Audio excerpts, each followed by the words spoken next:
Hello, good day, physics lovers. Today, we shall look at error analysis in physics. Error analysis in physics. No measurement in physics or even in mathematics is without error. When measurements are done, errors are bound to occur. And there are so many types of errors that one can encounter in physics measurements. These errors are 1. Systematic errors, random errors, and erratic errors. When we talk of systematic error, we mean errors arising from faulty instruments. For instance, when you perform experiment in heat losses in a calorimeter, one could use the method of mixture method or electrical method. So errors could come as a result of the use of instruments. Another one is a random error. This error arises as a result of fluctuations in measurements. For instance, when you are measuring temperature, pressure, or voltages. So a more accurate result can now be obtained when we take a number of observations for one particular measurement and then we find the mean value of the observations. Another type of error is the erratic error. So when you do calculations involving measurements and you make mistakes in the calculations and again you choose wrong scales, these are called what? Erratic error. Now, going further, let us look at precise and accuracy of experimental measurements. So when is a measurement said to be accurate or precise? So we say that an experiment or a measurement is regarded as having accuracy if it has a small systematic error. Of course, I have explained what a systematic error is. On the other hand, a measurement is precise when it contains a small random error and also if it is free from erratic error. So a measured value is therefore required to be both accurate and precise. Now let us look at assessment of experimental errors. Since no measurement in physics is complete without errors, it is therefore important to indicate the range of these errors to ensure the accuracy. And this is usually in significant figures or decimal places. Now let us again look at important indices of the uncertainty in a measured quantity. These are done considering what is called the maximum error and what standard error. The maximum error and standard error. And what is a maximum error? During measurements, the maximum error is usually regarded as the possible error, the error possible that a measured value is perceived to what? Have. This is usually interpreted as a reading error or a reading accuracy of the measuring instrument. For instance, a vernier caliper, the reading accuracy is 0.01 cm. So we can say that this is what? The maximum error. So what happens when we have random errors in measurement? So when we have random errors in measurement, this maximum error can be misleading. So this standard error measurement takes account of the fluctuations arising as a result of random errors in measurement. Before we look at the maximum error calculations, now let us go in detail to explain this standard error. Standard error is gotten using this formula. Standard error is gotten. For instance, when you have repeated reading and you want to find the standard error in the mean value, you use this formula. Xm equals, this is the symbol for conductivity. We're not talking about conductivity. In this case, we use this as the mean deviation upon square root of n.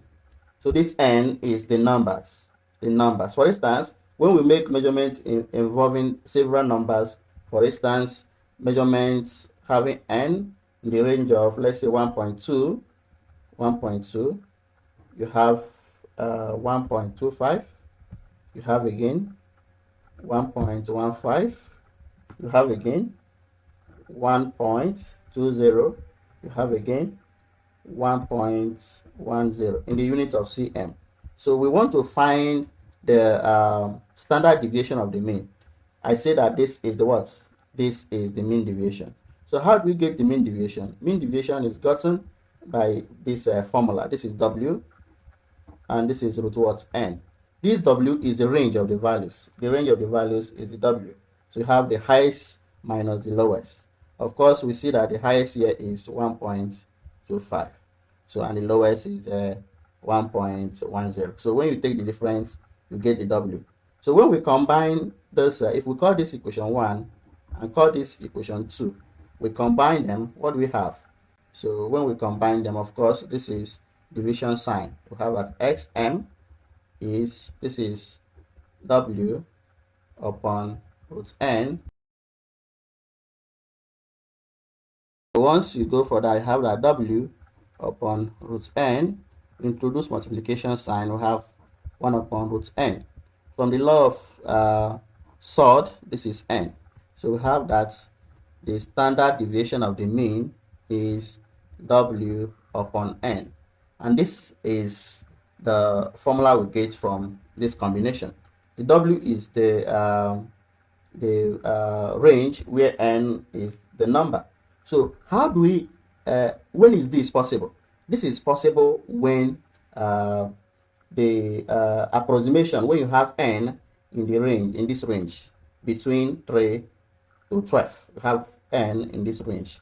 This is when this approximation is what? Possible. So when this phase, we have another formula that could help us find the standard deviation of the mean. If we take this N as the diameter of a metal bar, okay, measured several times, we can find the mean diameter.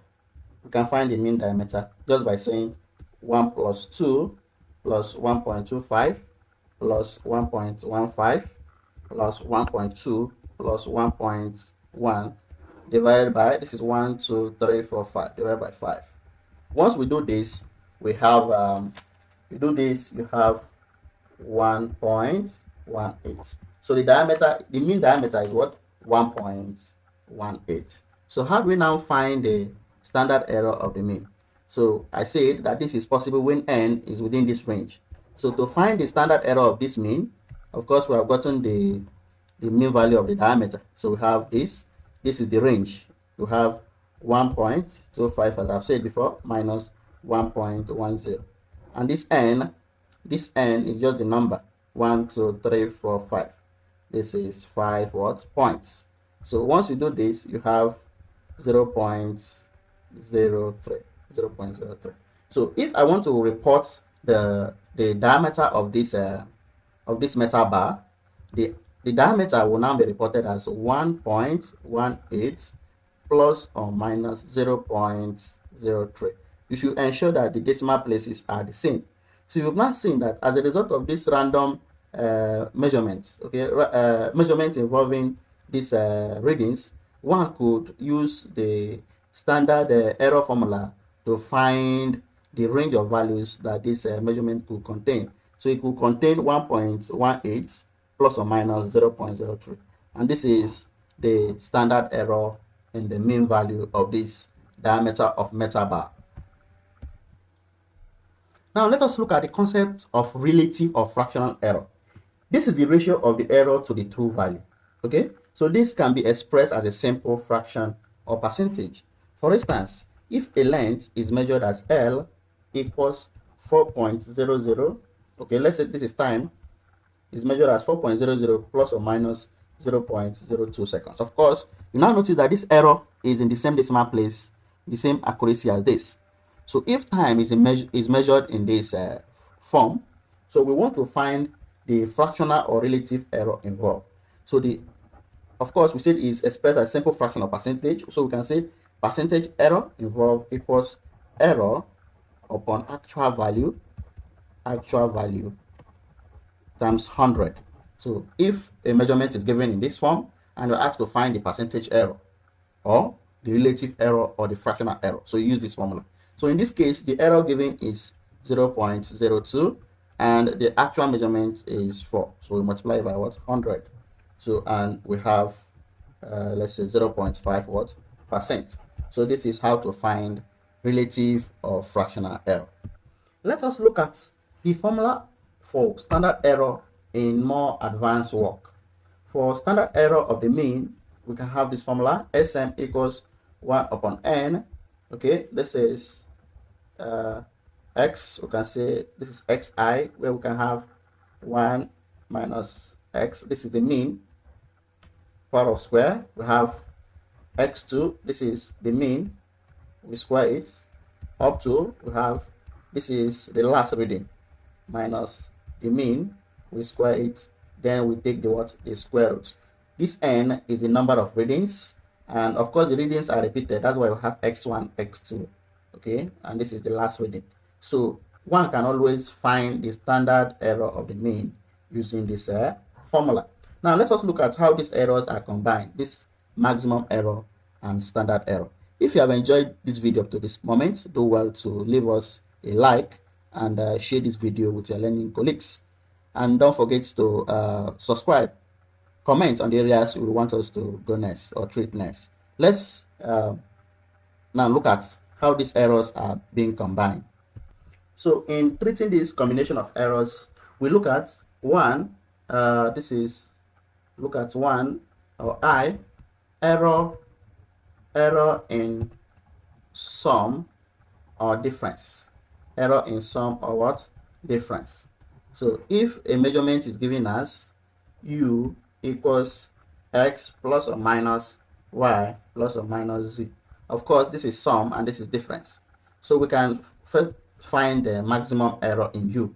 We use capital letter E to represent maximum error. So we can say maximum error in this u, which is this u can be a physical quantity. Okay, it can be density, it can be pressure, it can be force, name it. So the maximum error in the measurement of, let's say, pressure, but we are using u to represent this physical quantity in this case. So maximum error in u is denoted as error in x plus, okay, of course we're talking plus or minus, it can be plus or minus. So but it's written as this. When you have it as sum or difference, you have it as this form I'm writing it. Error in x plus error in y plus error in z. Notice that we don't have minus c again. So if you want to find the maximum error in u, this is how you do it. So let us find the standard error. The standard error in u, this quantity is given as this. So you find the standard error in x, you square it, plus standard error in y, you square it, plus standard error in z, you what? Square it. So the second one we shall be looking at now is how to find error in product and in quotient. So error in products and in quotients. Error in products and in quotient. So have error in products or quotients. So when you have, let's say if u is a quantity given as this, where k is a constant. Take note of this. K is what? A constant. So we can find a maximum error in u. So maximum error in u is this equals k error in x. Notice that we didn't consider this because it is what? A constant. Similarly, standard error in u equals k standard error in x. Okay, so of course one can rewrite this in this form, or we can say error in u upon u equals error in x upon x. Error in u upon u equals error in x upon what? X. Or we say standard error in u upon u equals standard error in x upon x. So either of these formulas what would help. So this x, standard error in x upon x, is known as relative standard error. Relative standard error. So if we have it in this form, we shall solve an example to illustrate this. If we have it in this form, if I have that u equals k x raised to the power n.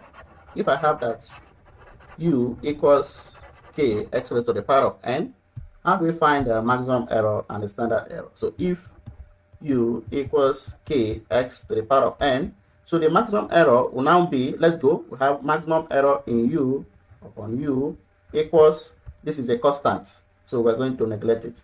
You have n, okay, maximum error in x upon x. So for the standard error, we have it as standard error in u, okay, upon u equals n standard error in x upon x. So when a measurement is in this form, of course, this, you see, this is raised to the power of n. Okay, of course, you have product of constant and this, so you have to take note of this. You don't make use of the constant. Now going further, so how do we find other possible combinations of error? To find other possible combinations of error, so if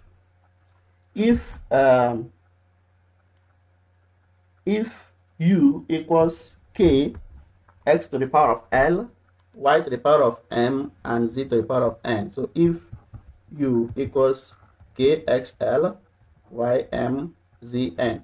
we want to find the maximum error in this quantity and the standard error. We use this formula. Maximum error in U upon U equals, we use the power. We say maximum error, we have L, maximum error in X upon X plus M, maximum error in Y upon Y plus N, maximum error in Z upon what? Z. So this is how to find the what? Maximum error when you have this. This is raised to power. This is having powers. So in this case now, one can say maximum error in U will now be, just use U, okay? We write this L error in X upon X plus M error in Y upon Y plus N error in Z upon what? Z. Similarly, to find the standard error using what I have shown before, standard error in U will now be, just find L, standard error in X upon X, you square it, plus M, standard error in Y upon Y, you square it, plus N, standard error in Z upon Z, you square it, okay?